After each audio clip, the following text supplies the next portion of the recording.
दोनों भाइयों के बीच में इधर उधर घूम रहा है, कोई लेने के लिए तैयार नहीं है।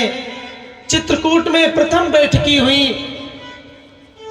सब मिले। राम जी को जब पता चला कि पिताजी नहीं रहे तो उस दिन उन्होंने जल भी ग्रहण नहीं किया। उन्होंने उस दिन जल भी नहीं ग्रहण किया तो चित्रकूट के जितने पशु पक्षी और जो अयोध्या से गए थे किसी ने जल तक भी ग्रहण नहीं किया। अब आज के समय में भैया यहाँ पर भगवान राम ने एक दर्शन दिया है जिंदगी जीने के लिए। शास्त्र ये कहता है कि रविंदु ग्रस्ते हर जन्म काले प्राण प्रयाणे द्विज भोजने च कन्या विवाहे हरिवासरे च एताने भुक्ते नरके प्रयांति। सूर्य और चंद्र ग्रहण के समय में, रवि इंदु ग्रस्ते जब ग्रहण का समय लगे, हर जन्म काले भगवान के प्रागट्य के समय में अर्थात राम नवमी और कृष्ण अष्टमी जन्माष्टमी, रविंदुग्रस्ते हर जन्म काले प्राण प्रयाणे, अरे कोई घर में किसी की मृत्यु हो गई है, द्विज भोजने च, आपने किसी को निमंत्रण दिया है ब्राह्मण को भोजन करने के लिए, कन्या प्रदाने कन्यादान के समय पर, हरिवासरे एकादशी को, एताने भुक्ते नरक के प्रयाण, जो इस समय भोजन करते हो नरक में जाते हैं। लेकिन आज के समय में खाते हुए चले जा रहे हैं, खाते हुए चले जा रहे हैं। कोई घर में मर गया कोई बात नहीं, कहते चलो जल्दी जल्दी किनारे से खा लो नहीं तो कोई देख लेगा। ये जान रहे हैं गलत है, लेकिन कोई देख लेगा इसलिए चलो जल्दी जल्दी किनारे छिप करके खा लेते हैं। बेटी का कन्यादान करने का समय है, खाए जा रहे हैं, ठूसे जा रहे हैं। और तो और जो लड़का और लड़की है उनके लिए भी व्रत का नियम बतलाया गया है, उनके भी दोस्त उनको पिलाए जा रहे हैं। ना ना ना, 2 घूंट ले लो, 2 घूंट ले लो, है। माता पिता सब 2 घूंट के चक्कर में परेशान हैं, पूरा संस्कृति को भ्रष्ट कर दे रहे हैं। और संस्कृति को जब भ्रष्ट करेंगे और बाद में जब 6 महीने भी रिश्ता नहीं चलेगा, कहेंगे पता नहीं कैसे पंडित जी ने मिलाया, ये तो जो है रिश्ता ही नहीं चला। नियम नहीं, धर्म नहीं, भगवान के जन्म के समय व्रत नहीं, एकादशी का एक व्रत नहीं रखेंगे, अरे कितना खाओगे। शास्त्रों ने एक नियम बताया है कि अगर आप एकादशी का व्रत रखते हैं तो 15 दिन में एक बार आती है। इस पेट के अंदर की साइंटिफिक कारण उसको भी ठीक करने के लिए 1 दिन का व्रत रखोगे, सारी मशीनरी बिल्कुल फिट हो जाएगी। 15 दिन में एक बार उपवास रखो, सारी मशीनरी फिट, कोई बीमारी ही नहीं होगी। और नहीं तो यहाँ खाए जाएंगे। व्रत रखेंगे तो कहेंगे पंडित जी व्रत में क्या क्या खाना चाहिए। पंडित जी ने बतला दिया, भाई ऐसा करो, वैसे तो व्रत जो है निराजली रखना चाहिए, जल नहीं नहीं महाराज जल से तो नहीं, कुछ और बताओ। कहे फलाहार ले लो, दूध फल ले लो। कहते महाराज हम जो जो लेते हैं पहले हम बता देते हैं फिर आप बताओ।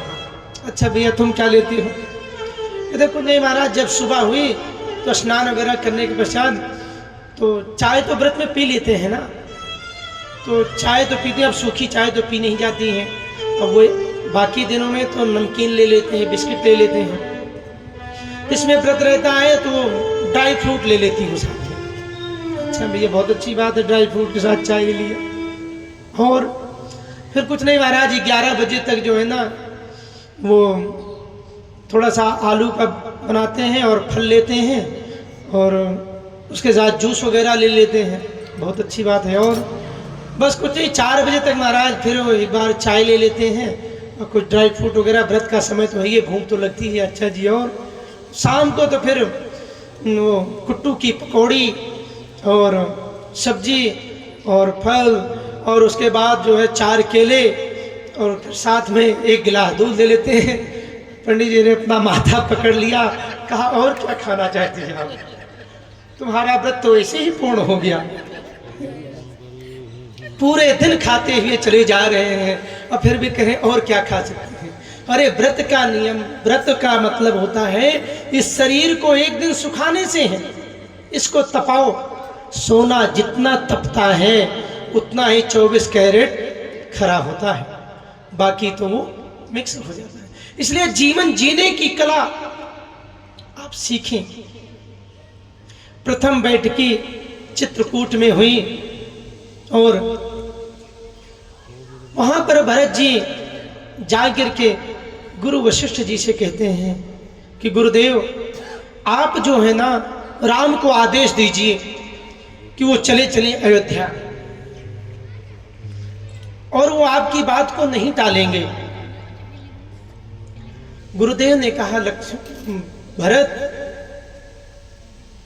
मैं राम से बात करूंगा, सबके सामने ही बात करूंगा, चिंता मत करो। बैठकी में वशिष्ठ जी ने कहा कि राम, भरत जी सारी सामग्री राज तिलक की लेकर के आए हैं और तुम्हारा राज्याभिषेक करना चाहते हैं। राम जी ने कहा कि ये भरत जी आए हैं, अच्छी बात है, लेकिन मैं राजा नहीं बन सकता हूं। पिता का आदेश है, हम 14 वर्ष तक वनवास में रहेंगे, और पिता महाराज का आदेश था कि भरत राजा बनेंगे, इसलिए मैं ऐसा नहीं कर सकता हूं। भरत जी खड़े हुए, महाराज, पिता महाराज के ही वचन थे, पहले वचन में आपको राजा बनाया था, और एक चहेती रानी के कहने पर रात रात में ही वो विवश होकर के अपने निर्णय को बदल देते हैं। तो अगर ऐसी बात है तो पिताजी का पहला वचन है कि आप राजा बनेंगे, और इसीलिए मैं सारी सामग्री लेकर के आया हूं। इतने में राम जी कहते हैं कि देखो भरत, अब वचन की बात थी, उन्होंने किसको दिया किसको नहीं दिया उस बीच में मैं नहीं था। पहले आदेश में पिता ने कहा कल राजा बनना है, दूसरे आदेश में मुझे ये मिला कि मुझे वनवास जाना है, इसके आगे मैं नहीं जानता। इतने में कई हाथ जोड़ करके आगे खड़ी हो जाती है कि हे पुत्र, तुम्हारे पिता महाराज से वचन मैंने लिए थे और मैं उन वचनों को वापस लेती हूं, और तुम्हें अयोध्या का राज्य, मैंने ये वचन मांगे थे, पिता महाराज ने मुझे वचन दिए थे, अब मैं वो आपको देती हूं। राघव ने कहा, मां, वचन लेने और देने का दोनों अधिकार पिता महाराज को था। आपने कौन सा वचन कब किससे मांगा और उन्होंने क्या दिया, ये माने नहीं रखा। अगर ऐसी बात थी तो ये बात उनके जीते जी हो सकती थी, अब तो इसमें कोई बदलाव नहीं हो सकता है। और ये कह करके सायंकाल का समय हुआ, प्रथम बैठकी संपन्न हुई। कहते हैं इससे आगे की चर्चा कल होगी। भरत जी भगते हुए आए गुरु वशिष्ठ जी के पास। गुरुदेव, आप आदेश दो, आपकी बात भैया नहीं टालेंगे। और कहते हैं ऐसा है भरत, इसमें तुम्हारी मदद तुम्हारी माता कर सकती है। तुम ये आदेश वाली बात कौशल्या से कहो, राम उनका बेटा है और वो आदेश दे देंगी तो उनकी बात टलेगी नहीं। भरत गए, कौशल्या मां के चरणों में बैठे। मां, तुम ये बताओ, मुझसे ज्यादा प्रेम करती हो कि राम से, भैया राम से? कौशल्या ने कहा कि भरत, राम, तुम दोनों मेरे दो आंखें हैं, यही महाराज कहा करते थे, और मैं सबसे ज्यादा स्नेह तुमसे करती हूं। तो कहते हैं कि मुझसे स्नेह करती हो तो मेरे प्राणों की रक्षा के लिए तुम एक काम करो। करोगी? कहा क्या करना है? कहा राम को आदेश दो राजमाता होने के नाते कि तुम वापस अयोध्या लौट चलो। माता कौशल्या ने कहा, मैं राम को क्या आदेश दूं कि वो राम अपने धर्म को छोड़ दे? वो धर्मवान है भरत, मैं उसको आदेश कैसे दे सकती हूँ? मैं उससे कह सकती हूँ, आदेश नहीं दे सकती हूँ, क्योंकि धर्म बहुत बड़ा होता है। धर्म के आगे सारे आदेश विफल हो जाएंगे। इसलिए ठीक है, तुम कह रहे हो तो मैं कहूंगी। दूसरे दिन की बैठक हुई। माता कौशल्या ने राम जी से कहा कि तुम्हारा छोटा भाई तुम्हें वापस ले जाने के लिए आया है। हे राम, तुम वापस चलो। राम जी ने कहा, अगर ये माता का आदेश है तो मैं अभी करने के लिए तैयार हूं। आप आदेश देती हैं? कौशल्या ने कहा कि मैं आदेश नहीं दे रही हूं, मैं तुमसे ये कह रही हूं कि जो धर्म के अनुसार ठीक हो वो कार्य करो और तुम वापस चलो। तो राम जी ने कहा, जब तक धर्म की बात है तो धर्म यही कहता है कि पिता महाराज ने कहा था कि उनका एक पुत्र जंगल में रहेगा और एक पुत्र राजा बनेगा। भरत जी को मौका मिल गया, खड़े हो गए। भैया, अगर ऐसी बात है तो आप एक बात समझ लीजिए कि मैं 14 वर्ष के लिए नहीं, पूरे जीवन भर, जन्म भर में इस जंगल में वास करने के लिए तैयार हूं। अगर मेरे भैया राम वापस चले जाते हैं तो मैं जन्म भर जो है यहाँ पर जंगल में रहूंगा और मुझे कोई दुख नहीं होगा और मैं ये सोचूंगा कि मैं कलंक से मुक्त हो गया। 1-2 दिन, 14 वर्ष में। भगवान राम ने कहा, भरत, धर्म कभी व्यापार नहीं हो सकता है। ये धर्म व्यापार नहीं है। पिता महाराज ने जिसके लिए जो आदेश दिया है वही होगा। तब भरत जी बड़े दुखी हुए। कहा, यदि भैया आप ऐसा नहीं करोगे तो मैं आपके चरणों में अपने प्राण दे दूंगा और यहां से नहीं जाऊंगा। इतनी ही देर में राम जी खड़े हो गए। नहीं नहीं भरत, तुम ऐसा नहीं कर सकते हो। और कहा, गुरुदेव आप मुझे बचाइए, भरत को समझाइए। वशिष्ठ जी ने कहा, हे राम, इधर भरत का त्याग देख करके, उनका प्रेम देख करके ऐसा लग रहा है कि आज वशिष्ठ भी भरत के प्रेम में बह जाएगा, सारा संसार डूब जाएगा, कोई बचने वाला नहीं है। ये त्याग की प्रतिमूर्ति है। इतने में ही संदेशा आता है कि महाराज जनक चित्रकूट के जंगल में पहुंच चुके हैं। बस वशिष्ठ जी को मौका मिला, कहा इसका निर्णय विदेह राज करेंगे। आज की सभा यही संपन्न की जाए। सब लोग बढ़ करके आगे जनक जी की अगवानी करो। सबने जाकर के अगवानी किया। महाराज जनक जी जब आए, जब महाराज जनक जी आए, रात्रि का समय है, कौशल्या और सुनैना दोनों का मिलन होता है। जब मिलन हुआ तो चर्चा चलने लगी। तो कौशल्या ने, सुनैना ने कौशल्या से कहा कि देवी, मैंने सुना है कि प्रकाश जो है वो 3 प्रकार का होता है। कौशल्या ने कहा, हाँ प्रकाश तो सही बात है, 3 प्रकार से होता है, जिसको मैं भी जानती हूं, लेकिन लगता है मेरे यहां तो अंधेरा है। कहा, कैसा अंधेरा? अरे सूर्य वंश में जन्म लिए, चारों तरफ ख्याति फैल रही है, अंधेरा कैसे है? तो कहा, देखो जो 3 प्रकार के प्रकाश की बात है, तो पहला प्रकाश सूर्य से होता है, दूसरा प्रकाश मणि से होता है या दीपक से होता है, मणि से होता है, तीसरा प्रकाश दीपक से होता है। बाकी तो मेरी जानकारी में नहीं है, और ये हमें लग रहा है कि मेरे कुल का दीपक डूब जाएगा। सुनैना ने कहा, आप ऐसा क्यों करिए? क्योंकि मेरे महाराज दशरथ ने बतलाया था कि हे कौशल्या,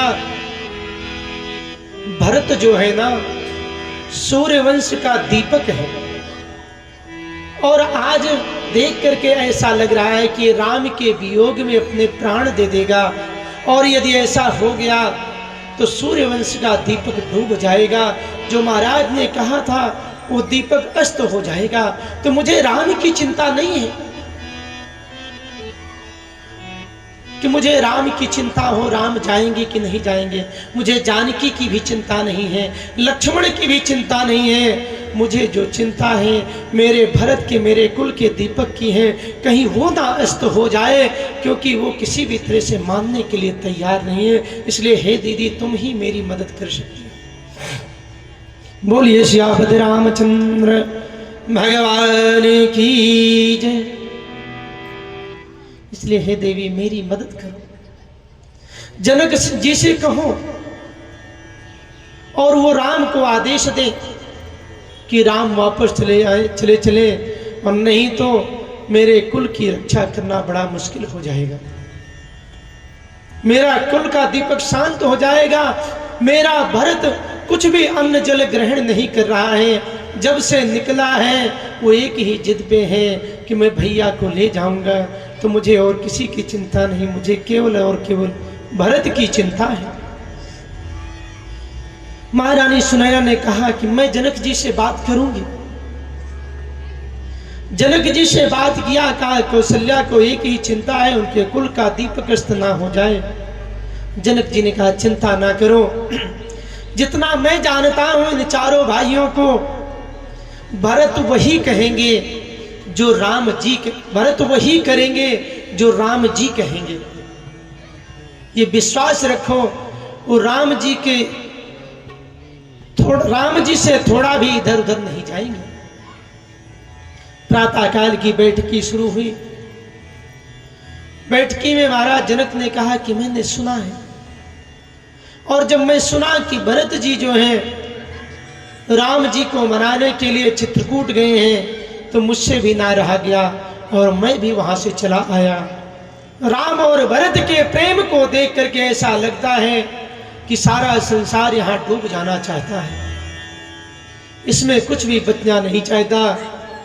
लेकिन हाँ, एक बात है कि जो प्रेम करता है, प्रेम समर्पण मांगता है। जो प्रेम करता है वो जो है उस परमात्मा के, उस प्रेमी के चरणों में बैठ करके उसी से पूछता है कि बताओ तुम्हारी प्रसन्नता किसमें है। क्योंकि जो प्रेम करने वाला है उसको त्याग करना पड़ता है। इसलिए यहां पर तो एक प्रेम की मूर्ति है और एक त्याग की मूर्ति है। त्याग की मूर्ति भरत, प्रेम की मूर्ति में राम। और जो त्याग करने वाला है वो त्यागी, वो उसका ऐसा त्याग है कि वो अपने त्याग में सब कुछ बहा ले जाना चाहता है, कुछ भी बचना नहीं चाहता है। इसलिए यहां पर जो है भरत की जीत होती है। भरत प्रेम और त्याग दोनों की मूर्ति है, और इसमें जो है भरत की जीत होती है। लेकिन बात वही है कि जो प्रेम कर रहा है जा करके उसके चरणों में बैठ करके पूछे कि बताओ तुम्हारी प्रसन्नता किसमें है। इसलिए भरत जी को राम जी से ही पूछना चाहिए कि आप क्या चाहते हैं। भरत जी राम जी के चरणों में पड़ गए। कहते हैं कि पहले मेरी सुन लो, फिर उसके बाद आप अपनी कहना। कहा बोलो भरत क्या चाहते हो। कहते हैं मैं राज्याभिषेक की सारी सामग्री लेकर के आया हूं, और मैं आपका यहां राज्याभिषेक करना चाहता हूं। मैं ये चाहता हूं कि आप यहां से वापस चले